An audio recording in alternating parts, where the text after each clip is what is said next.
you clap your hands for our guest today, Vote Revolte. He is a Canisius admissions rep. He also is the former VP of the International Jumuiya, right? Did I say it right? Jumuiya. Jumuiya. Jumuiya. International Jumuiya. Somebody say Jumuiya. All right, they got it. All right, they got it. And so we're going to hear from him. I just want to welcome you to our first podcast. We're excited to have you. So Vote, just tell us a little bit about who you are, about yourself, why you're here. Just tell us who you are.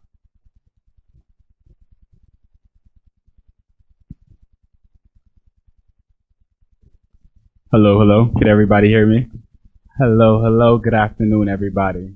First and foremost, I want to say thank you very much, not only for the welcome of Irons in here, but inviting me here to really speak to you guys and pass a message on and share my story a little bit.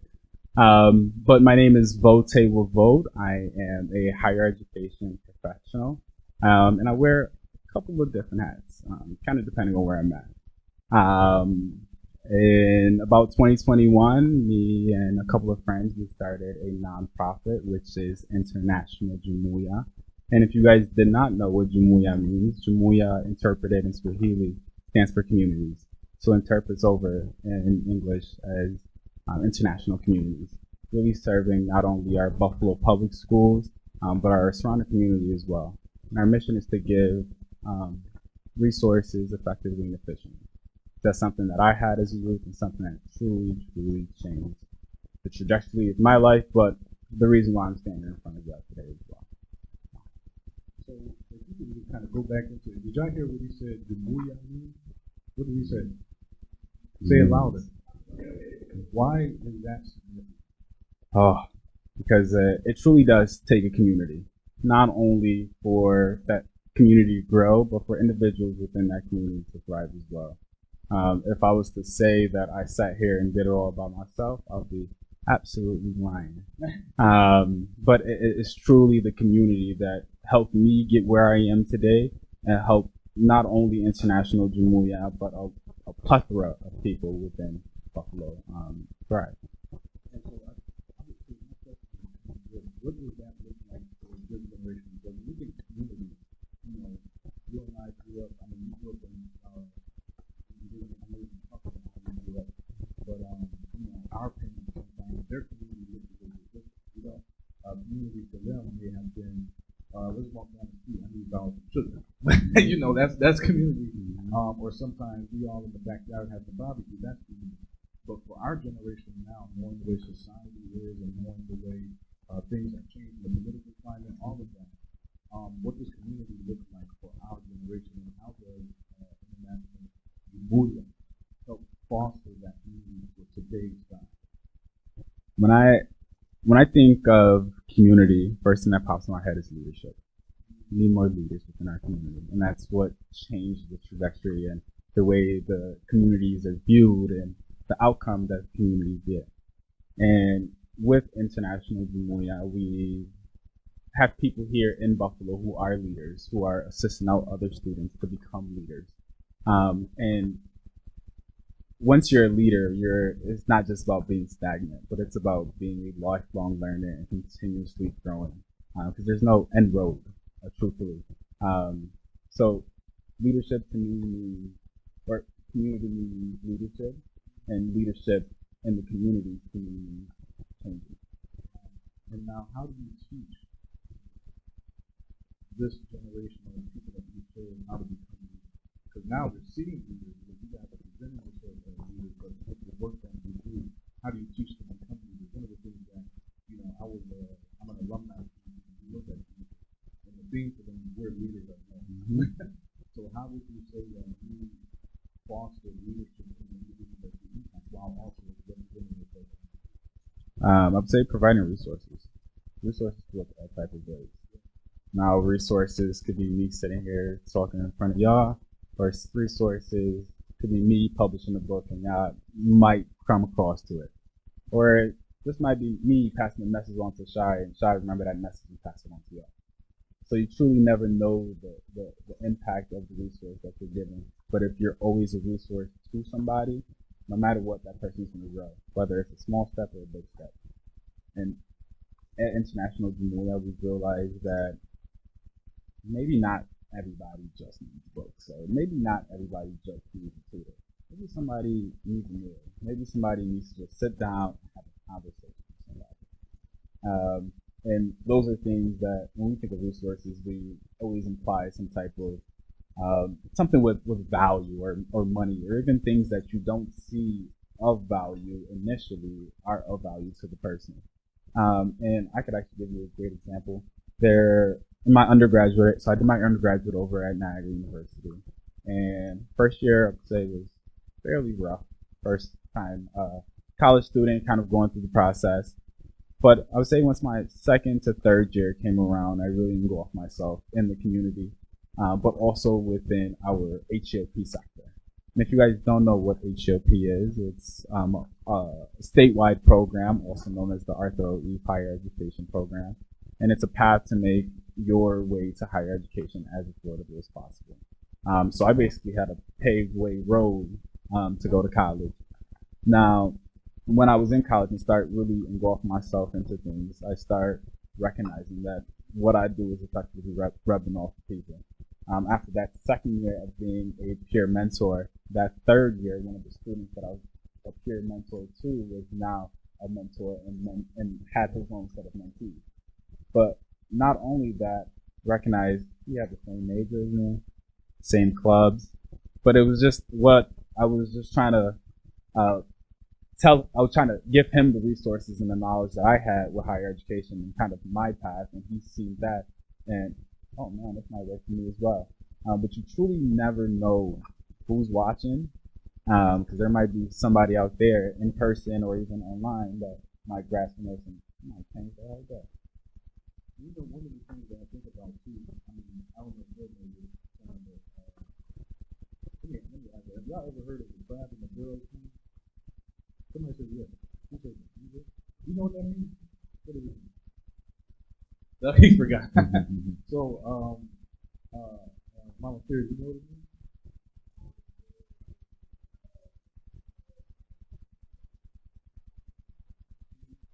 You're trying to get out. So the crab in the barrel is, if you ever seen a bunch of crabs in a barrel, the one that's trying to get out, you see the other crabs trying to pull them back down in there because they're also trying to get out, but they want to be the first one to get out. They don't want you to be the first one to get out. And so one of the things that I've noticed is that in our society, there's a lot of gatekeeping. There's a lot of gatekeeping of resources, gatekeeping of opportunities, gatekeeping of getting to the next level, gatekeeping of how to, we got a basketball player right here in Francisco, and, someone may be gatekeeping, well, I ain't going to tell you what my real skills are because I don't want you to be better than me. How do you operate in the place of knowing I have access to these resources because you intentionally want the people that can help you better? And how do you establish that culture? How do you change that culture? Because the reality is that we have to shift that culture. Is that a lot of our young people, a lot of the generation are not receiving some of the things and the benefits that they should be receiving because people are not spreading that information. Say first and foremost, it's surround yourself by great people. If you surround yourself by great people, they won't be those people on the sides trying to pull you down because they won't be doing nothing but try to push you up. And when you have great people with you, they not only expand your horizon and kind of the way you think, but they give you a different trajectory and a different viewpoint, per se. And even with that viewpoint, something that you might not even agree with, but it's a different way and a different aspect of looking at things. So I would say once you surround yourself with uplifting people, people that is going to encourage you instead of break you down, people that's going to try to have you achieve highest possible rather than limit your thoughts, and truly somebody or people around you that you consider a family and that you have that mutual love and respect for. And I would say as long as you got that, you guys will keep elevating. You keep elevating, you guys will keep growing. And you guys will start breaking down some of those stigmas that we not only see with communities nowadays, whether it be our own or other communities out there. But even with that stigma, it's once you could help somebody, or once you could help a group of people, they could help another group of people. So it's just about spreading that word and truly being a leader out of that group, and those leaders can start to spread. And even with the gatekeeping, it takes a community, man. It takes a community for us to thrive. And all of us are going to run into a situation, a problem that's a lot bigger than us. And we need other individuals to help us thrive. Because we can only get so far on our own. That's important. You realize that we got to be able to help each other. One of the things that I like to talk about is Little Tuesday. Little Tuesday got up here and we talked. And one of the things I mentioned is that, when you see a young person doing something that you may not necessarily think you you push them in that thing. Right? Because it's a different ball game. And I think I went around, y'all remember this? I went around trying to get the mic to some of them. And I was like, did you really do it? No, don't give me the mic. Don't put the mic in my face. Get that mic out of my face. But the reality is that some people are graced to do some of the things that we may not necessarily have the courage to do. And so what I'm going to do is I'm going to get behind them and I'm going to push them. Right? And so I see you, Volte, as someone who's a pusher, right? I see you as a pusher. You're also someone who leads from the front. But when you see another leader arrive, you push them too. Right? And so with your expertise in with international with Canisius and Mission, you talked a little bit about, you were telling me, I don't know if you all caught this, but you said that the name Muya was Swahili, right? Swahili. And so just out of curiosity, do you have any kind of background? I know you were telling me that you're upbringing or you were born in the Congo, is that correct? In Congo, correct. Yeah, can you talk about that? Yeah, so I was specifically born in Kinshasa, which is the capital of Congo. And me and my family came to the U.S. Seeking refuge from war. And around 2013, 2012 is when we got here. And I could actually remember one of my first experiences in the U.S. I was in Chicago, Illinois. And it was me, my mother, my two older stepsisters, and my younger sister. And as you could tell, I'm the only boy. But with that, I remember we stayed in a little apartment building in Chicago. It was 5 of us in a 1-bedroom apartment. We had 2 bunk beds side by side. And I remember experiencing that and thinking, America's great. And I didn't care where I was or where I was sleeping with. Just being here meant a whole different life for me, whether it was in a single bedroom apartment or a 4-story condo. And even with that, it allowed me to venture off into curiosity. And even in the speech that I said the other day, I've always said I've always been cursed with curiosity. And curiosity has its ways of not only getting you in tremendous trouble, but also tremendous opportunities as well. And I can remember actually my first story of curiosity. On that apartment building, I was just walking around curious, seeing all these cars. And this was my first time actually seeing like an apartment ring that goes and people go down it and all the way up. And I remember seeing this bicycle, right? And back home, you got bicycles and you got a bike, you ride it, right? And with that, I was not knowing, got on a bike. I actually technically stole the bike. And this was with no bad intention at all. And I remember just busting my head open that day and going in the house and really getting a serve of reality of your curiosity is ridiculous. But moral of the story, I truly just wanted to get to that America changed everything for me, whether it was a little bit or whether it's where I'm at now. Just having that chance to have an opportunity is everything. A lot of people aren't given the opportunity. And even with the nonprofit, me, Emmanuel Combi, Thomas Dunia, Daniel, we're all individuals that kind of came together as a unit and stated that we need to provide resources that were given to us. Because even when I was in the U.S., I could tell you I would not be where I am today without every single person who was in my life. It wasn't one person in my life that I didn't either learn from, whether it was good or bad. You have to learn from mistakes as well, just as much as you learn from people doing great. And that right there is going to eliminate a whole messing up factor for you, or a moment of disencouragement.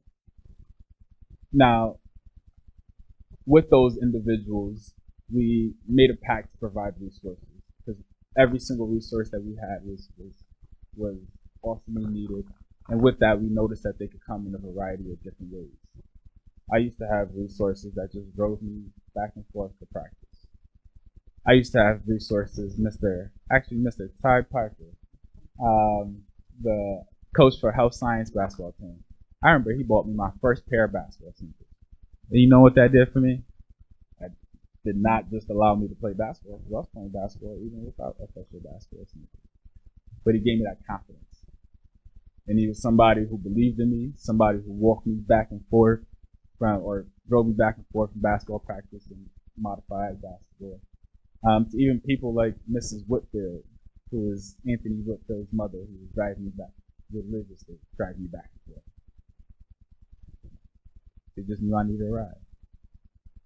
So it's those individuals and it's those different experiences that I had that got me here, but I knew that I wouldn't be here without them, which is why I try to be a resource, whether it be big or small. One thing that stood out to me the most, and I really hope that they caught it, but you made a statement. You said you and your family were leaving the Congo seeking refuge. Mm-hmm. And you said this was the first time you experienced like an apartment. Mm-hmm. And it was a one bedroom. How many of y'all living there? Five. Five in a one bedroom apartment. Five. How many of you are living like that right now? Raise your hand. Nice. Okay. How many of you are living in a two bedroom apartment? Raise your hand. How many of you are living in a multiple bedroom house? Raise your hand. Could you imagine life with goodness and one, two, three, four, five. Stand up. This front row, stand up right here. This front row. Stand up, stand up. All of y'all are in a one bedroom apartment. All of you. Different personalities, different needs, different mindsets of how it is, whether you be clean or not, Mm-hmm. All of that in a one bedroom apartment. I don't know if you got the time, Rotate, but if you could really put into words the feelings of that transition from where you came from, what that was like, into being, because if you all paid attention, he said like he was happy to be in a one bedroom apartment. Mm-hmm. And some of us complain because mom told you to unlock your door. You better be glad you got your own door. That's true. Right? And so, you guys can sit down. I just wanted to give an example. But I feel like a lot of times, especially this generation, when we don't experience certain things, we take what we have for granted. Right? We take the fact that we can walk into, we right now, those of you that are watching online, we're sitting on a beautiful 14-acre campus out in the suburbs, right? This is a predominantly African-American church, and we have the privilege. We walked in, there's AC here. We walked in, the carpets are clean. Thank you, Andrew. We walked in, we got flashing lights, we got a screen, we got all these wonderful things. But because we live that life normally, we assume that that's the same expectation of everybody else. But there are people's journeys. But there are people's journeys that they haven't necessarily arrived to where you are. And so you have to learn how to discover people's journey. And I feel like we have an opportunity and a privilege right here to discover the journey of an individual like this. I'm sure he's not living in, maybe or not, but I'm sure you're not living in one bedroom apartment with five people right now, right? No, I am not. There's been some progression, right? But you had to start somewhere, right? And so sometimes you can appreciate a two bedroom because you know what it feels like to be in a one bedroom with five other people. You can appreciate having a vehicle when you had to walk everywhere for 12 years. You can appreciate having money when you had to stretch $5 for a week. You can appreciate, those types of things when you've had those experiences. And I think it's important for you, Jose, to really divulge the transition and what you felt from being in the Congo to coming to America, and just that transition there. You can really dive into that to help us kind of understand that experience, that mindset, the appreciation, and even if you can develop us to where you are now, and how all of that, your childhood, your upbringing, your experience motivated you to get to where you are now. Because you're pretty successful now already. Oh man, I would say there's a lot of things that were going on through my mind. First was, of course, curiosity, not knowing what's next. I knew what was behind me, but I definitely did not know anything that came right after. And I remember we used to have I believe she was like a social worker, somebody who comes with you and kind of stays with you like the first 3 months, kind of helps you find restaurants, find different places to worship and things like that. And I remember like every weekend we'll go with her, we'll find something. I didn't went to every single church that there is, just because I was just dabbling and just so interested. I think that also led to opportunity. You start seeing not only successful individuals, but you start seeing people with similar stories like yours. Somebody who maybe goes to the same school, somebody who's maybe the same culture as yours, and you see them doing well, and you start seeing something within yourself. And you start to figure out, like, man, what do I need to do to get there? So it definitely sparked opportunity, like growth for me. It allowed me to stay grounded. So no matter where I was or no matter what I did, I found my purpose and I was grounded. So no matter what happened, couldn't nothing lead me from what I felt strongly about. And one of my biggest things, and one of the things that my mom carried to her shoulder, was respect. You respect individuals, they'll respect you.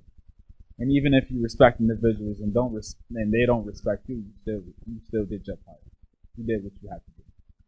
And one thing that I found is, even before my degree, my credibility and respect got me everywhere. So before I even had a degree, my credibility and respect got me everywhere. So I got the job that I got now, not because I had a degree, because I didn't even have a degree at the time, but it was because I had great resources that could vouch on my behalf because of the amazing work that I did with them. And truly, that's how I got here. I cannot say it was because school. School was just an additive, and school was something that helped me appreciate being a learner. Because I used to think I knew it all. I did. And I used to think that I was very, very smart. And even with that, I still get humbled till this day that you have to be a lifelong learner.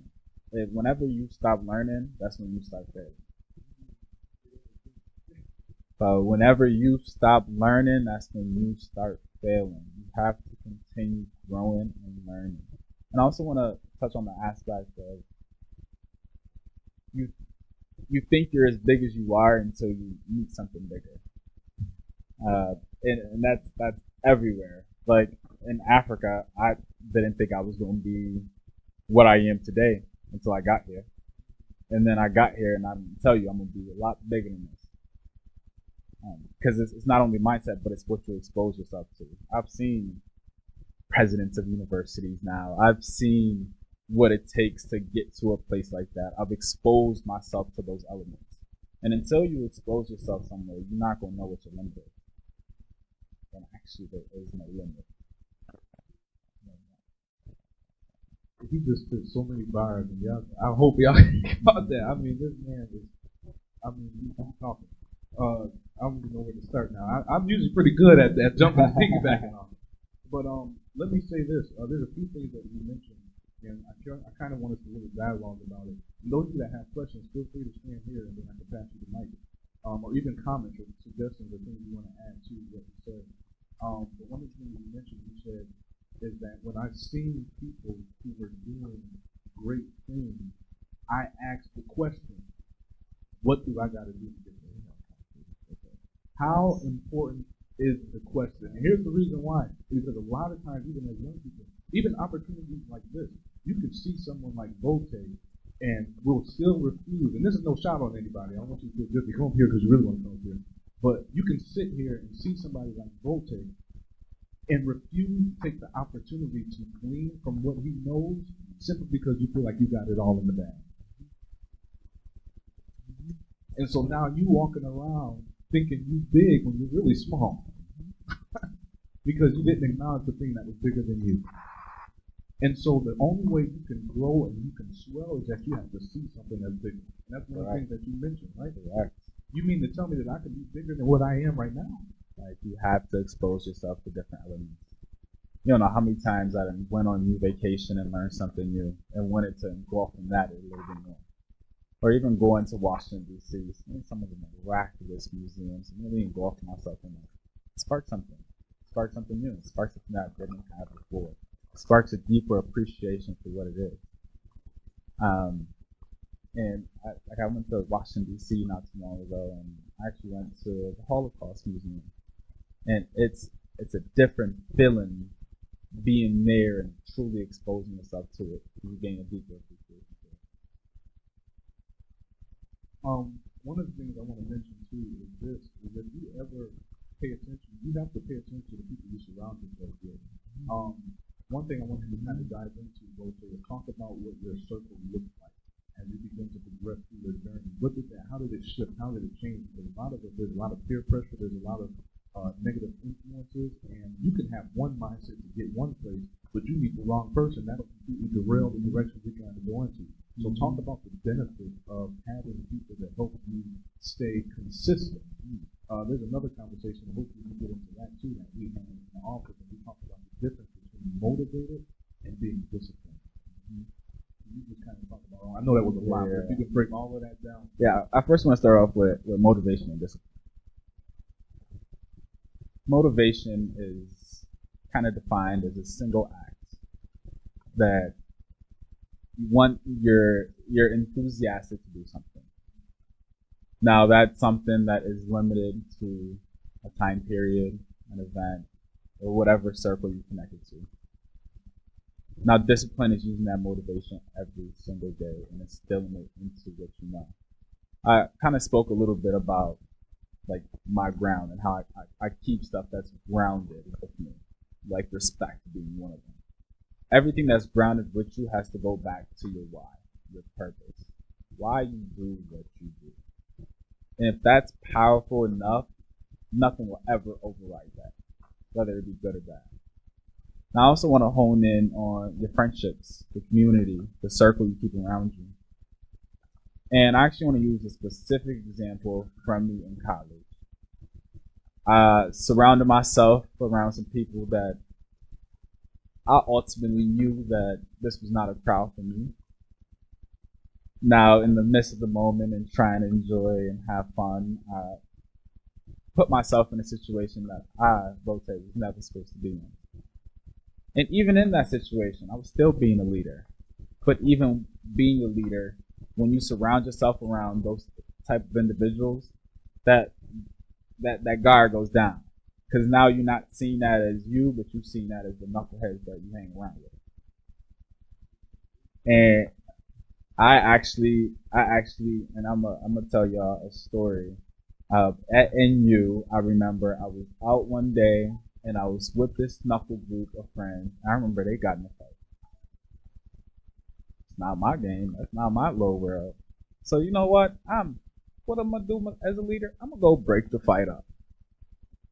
Now, when the cops came, everybody running. Guess who the last person sitting there? Little old Vote. And I must tell you now that if it wasn't for the resources, if it wasn't for my credibility that I gained within the community, I don't know what would have happened to me. But I remember getting a call from, what's his name? Dr. Kush Bardwell. And I've talked to this man previously. I've introduced myself to him. But I never truly thought nothing of that moment. Never thought he would be back around, or never thought he would be back around in this light. I remember Kush called me, and he said, "Hey, Vote, if you were anybody else, your mom and pops could have got you out of this." And he says, "Since you're not, I'm going to get you out of this." The next day, I got a letter, and all the charges that they try to put on me was automatically dropped. But it goes back into your credibility, because I could have been anybody. But that individual knew who I was. He knew what I stand for. He knew what my why was. And ultimately, it wasn't that hard for me to tell him my story and for him to back me up just like that. And there's a plethora of people that I know to this day that will go head over heels just because of the type of relationship and establishment that we've created with them. From Tia Jackson, or she might have got married, I apologize. But Tia Jackson, who was my HLP director, she was there through every single step. Now, I did tell you guys I was African, so I was not going to bring my mom to that courtroom. But even with that, Tia Jackson was there every step of the way. Every step of the way. Before I make my next point, are there any questions? Yes. This is really good, Vote. I do have two questions. The first question is, what is the one piece of advice you would give to 5-year-old Vote? And the second question is, to hear you talk about your position that you're in now is something that I feel that would be great for me. And I've tried several times to get in. I think sometimes maybe I need to be developed a little bit more in order for me to make it to the position where I would like to be. But what your position and what you're doing right now and within the college atmosphere is what I feel I should be doing. So what is a bit of advice that you can give me to get into this?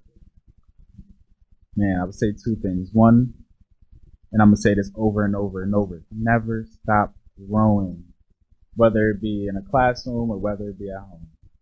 Never stop growing. And two, make those connections. Connections is everything. Connections will get you places that you ain't never thought you would. Connections got me a job that required a master's. Connections got me places that... Wait, say that again. You said connections got you a job that required a master's. Which means that you didn't have a master's. Oh, I still don't have a master's. Still, I'm working on it though. Yeah. But currently, I still do not have a master's. So even with that, that degree didn't take away from my credibility. So I'm still doing just as great as of work if I had that degree or not. Now, one thing that I must attest about the school and my educational journey is that it wasn't just education. It was a transformative experience. I was one person when I came in, and I was not the same person when I left out. In a sense where, yeah, you go to school to learn, you get a degree, but engulfing myself into the HLP program helped me build leadership skills. Engulf myself into our ESPN3 program, helped me engulf myself. It helped me realize different things that I didn't know because I've never exposed myself to those elements before. I quite frankly didn't even know I could go to school without paying crazy prices, because you hear this narrative and you hear things that are around, but until you truly engulf yourself in it, and it's something that you got to do 100%. You can't halfway do it. You have to do it 100%, and that's with anything you do. Like in my office, I tell people that I do all these different things. Like, okay, how are you so involved? Because I'm 100% committed in whatever I do. I don't care if it's working with students or me in my backyard trying to put a little shed together. I'm gonna get it done. And I think one thing that people misinterpret is that it's not always steps. Sometimes it could be a little crawl. Sometimes it could be just one step forward. Like progression is progression, whether it's big or small. And I actually like to use the fact that in college, I was a broke college student, so I had to make some money. And one of the things I did was I was a personal trainer at Crunch. And one of the things that I teach my clients is a muscle is like different rows. You could take big steps, but once you take those big steps, you're taking a lot of energy out of you. Now, it's going to be a point where you can't take no more big steps, where the only step you could take is a smaller step. So put that heavier weight down and pick up the lighter weight and still take a step. People just stop. But you could hit another bar by taking a lot of other multiple steps. So it's really, and I'm going to say this all day, going back to being a lifelong learner and not being content. Just another thing, just to add on to the answer, what you did now, ceasing the opportunity. I mean, that's for anybody in here. If there's something that you cease the opportunity, and when you have the opportunity, foster the opportunity, right?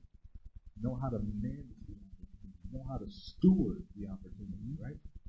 Stewardship means everything. So once an opportunity is presented, you have to steward that opportunity. Steward it to solidify it. Does that make sense? Steward it to solidify it. Yeah, question?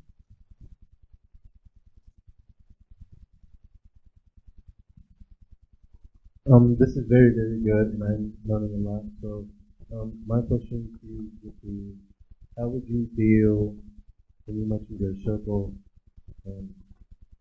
how would you deal with the people that's in your circle, and like sometimes outside chatter that's not coming from your circle, but you hear from other people?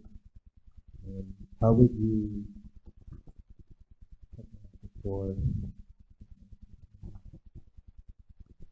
I'll put it this way, what would your advice be to people who judge or are judgmental to your growth? Because like there are some things that took me a little longer than the average person, yeah, but I felt judged in a way, but I don't like that because I feel like growth and progression takes time. So like, and everybody grows at a different pace. But I just feel like sometimes it's unnecessary. I'm not saying that you shouldn't be criticized or people don't have their entitled opinion, but yeah.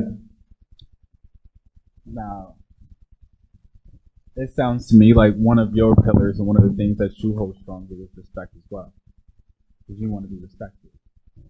Now, with that, don't ever allow a person or a situation to come into your life that doesn't fit that element. Something that you got to hold dear and deep.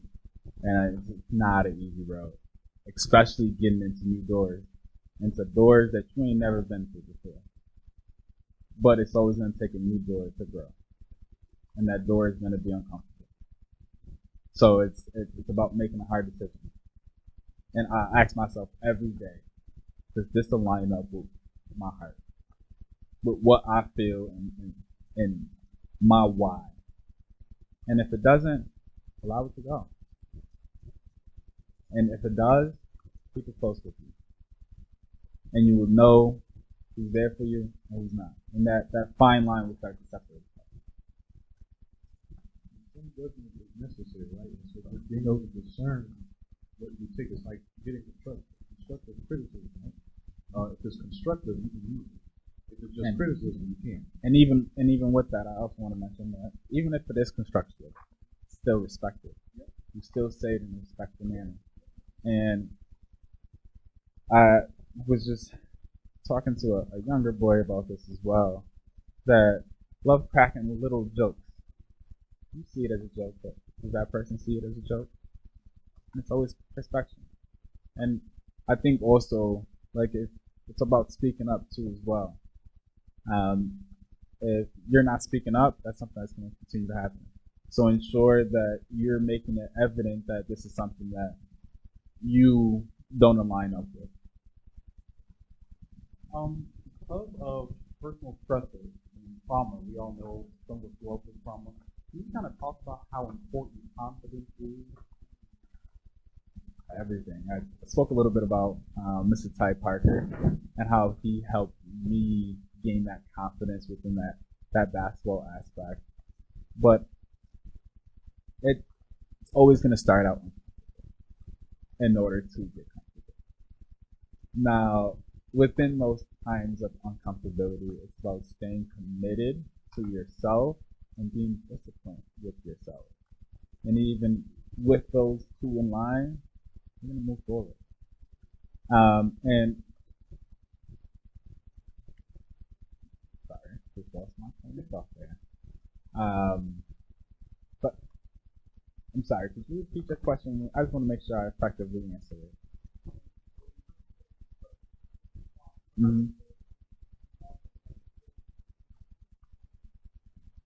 So, and just touching on the personal trauma aspect, that was a lot.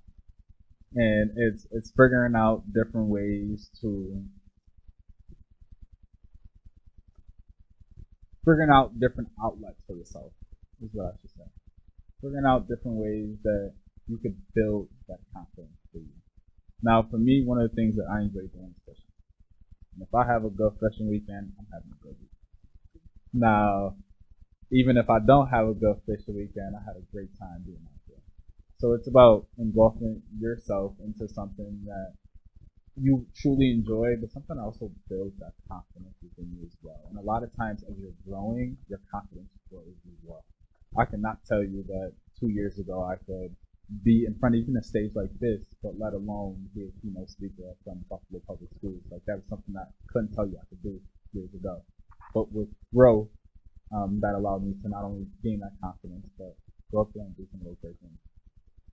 And then you also kind of have, again, we talked about it earlier, pushers around you. If they're not pushing you to become what it is that they see that's in you, you need to get them out of your circle. He mentioned to me, and this was incredible, and some of you all remember him, but he has connections with Jarrell Mason. And Jarrell Mason used to be on the RPM team. So Jarrell, if you're watching, you're Steven here. But people have to be able to see the greatness in you as well too.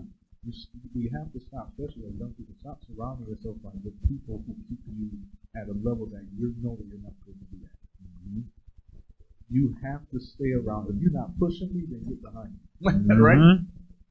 Matter of fact, don't even get behind me. Get away from me. Because I don't want your hands connected to me.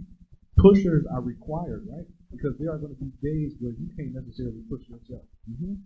There's going to be days where you feel like you want to throw on it down. There's going to be days where you feel like, you know what? We got an attorney here. I'm sure there were days where you're like, I don't even need to do this. But you got to have pushers, right? There's days, if you know, Francisco, you may want to be like, listen, I don't even want to make it to the NBA. But you got, no, man, you got the skills. You got the game. You need pushers, right? And sometimes pushers help you remind you of where it is that you're remaining consistent, where it is, where your end goal is, right? Where your finish line is. Keep going. If you ever watch a marathon, at the end of before they get ready to cross the line, there's a bunch of people there. And a lot of times you can overhear the chatter. You're almost there. Just finish up. Don't quit. Don't stop. Keep moving. Keep going. Just a few more seconds. They way back there. Keep going. You know, they're right there at the finish line, pushing you, letting you know you're right there. Keep doing it. And so the point that I'm trying to make is, and I'm sure you can relate to this, that Volte, you and I, where we are now is because we have pushers. Mm-hmm. Right? And actually, Jarrell Mason was one of them. I'll tell you a funny story. So before I got the opportunity to go to Niagara University's HGOP program, I only had a couple options. My option was to either go to school and play a sport that I hated, which was track, hate running, or it was to go to a community college. And those were my two options. And at this point, when I was going to Niagara University's tour, it actually wasn't even my tour. It was Jamira's Kelly's tour, who was my best friend till this day. And on her campus tour, I remember venturing off, and I ran into Jarrell. And at this point, I didn't even know what I was doing. I didn't know if I was going to college. I didn't know if I was going to run track. I didn't know what I was doing. And nobody spoke to me when I was on campus, too. I walked by a lot of people. They just kind of see me walking around. But Jarrell called me over. Jarrell had a conversation with me. He asked me, what you want to do? And I sat here, told him what I wanted to do. And I might have an opportunity for you. And I remember this being on like a Friday, early evening Friday.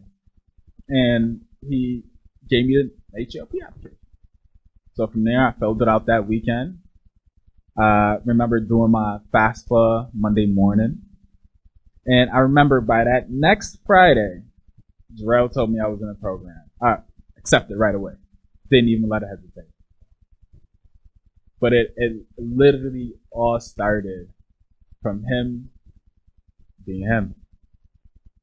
Being a man of the people. Not just allowing me to just walk by. Just being a walking hand. A lot of times that's truly all it takes. And it goes back to that element of respect. See me, seen a vision in me, and he's seen one in me that I didn't quite see in myself at that time. And it's funny how, like we're speaking about Jarrell right now, but Jarrell was the person who truly started it off for me. Jarrell started it off. And that's a true statement, because Jarrell, we both got the same pusher. Jarrell's a pusher for me too. Even as a youth pastor, I still need a pusher. And then he's like, no, man, you bigger than that. You know what I mean? Mm-hmm. You need that. The reality is that you need that. There's been a few times we've had conversations on the phone. And see, somebody should tag Jarrell in here. He doesn't even know what we're talking about. Man, please. But there's been times when we've had conversations on the phone. Man, don't come to me saying that. He said, you know you're bigger than that. You need the reminder. It's so important to have the reminder of who you are. Watch this, not just in the world, but sometimes you got to be reminded of who you are in the kingdom. Mm-hmm. You're a royal priesthood, right? You've been set apart, right? You are a child of the king. Are you understanding that? Reminding you of the access.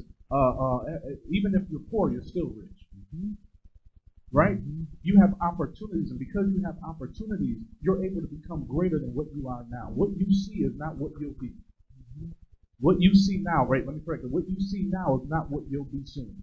Right? There's development, there's process, but guess what? You have to walk out the journey.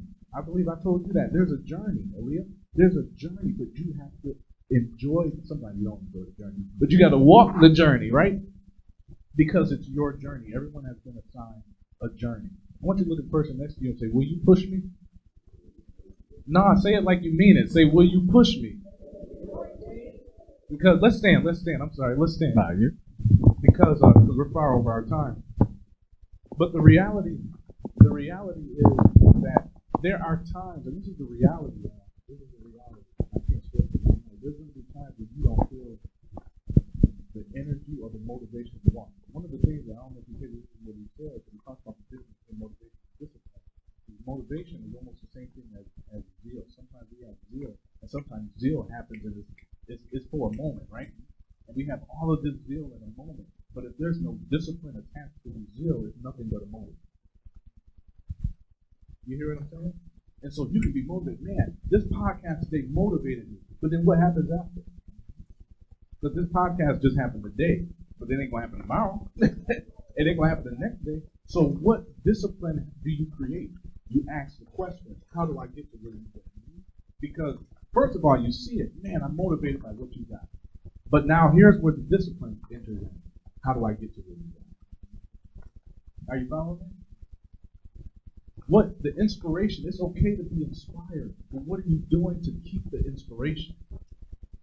Are you following me? All of you are future movers, but you know what it requires? Discipline. You go to the gym and you pushing weight. In order to stay at the gym, in order to get to the weight that you're trying to get to, you gotta what? You have to have discipline. You have to have consistency. Consistency is tied to discipline. One of the number one things that I've always told the team, and y'all know it, is stay consistent. Stay consistent. What's your name, man? Yeah, what's your name? Elijah, stand up for me. One of the things you want to do is you want to stay consistent. Consistency is necessary for success. Are you following that? Everybody say it with me. Say consistency is necessary for success. Say it again. Say consistency is necessary for success. If you were to give one last moment of motivation on how we can become future movers, what would you say to yourself? You know, I actually been thinking about this entire time, and if I had to put all of it into one phrase, enjoy the journey. The journey creates you. It shows you who you are, and those journeys is something that you'll take for you the rest of your life. The finish line is just a moment, but the journey is who you are. It makes you who you are, and it's who you're going to be. Did I catch that? Let me break that down because that was some good stuff right there. You felt it? That Appreciate the bad. Like, you truly only know what the blessings are when you have rough days. So appreciate it all. You sure you ain't a preacher? Appreciate it all, and that's all I can say. The good, the bad, the ugly. You don't know how to appreciate the good days until you have a bad day. Are you following that? Bad days build you, right? If you don't have a bad day, you don't know how to get up on your feet, right? If you don't fall, you don't know that the ground hurts. Are you following? Does that make sense? All of this is necessary. Each and every one of you are future movers, right? But you got to move in order for us to get to the future.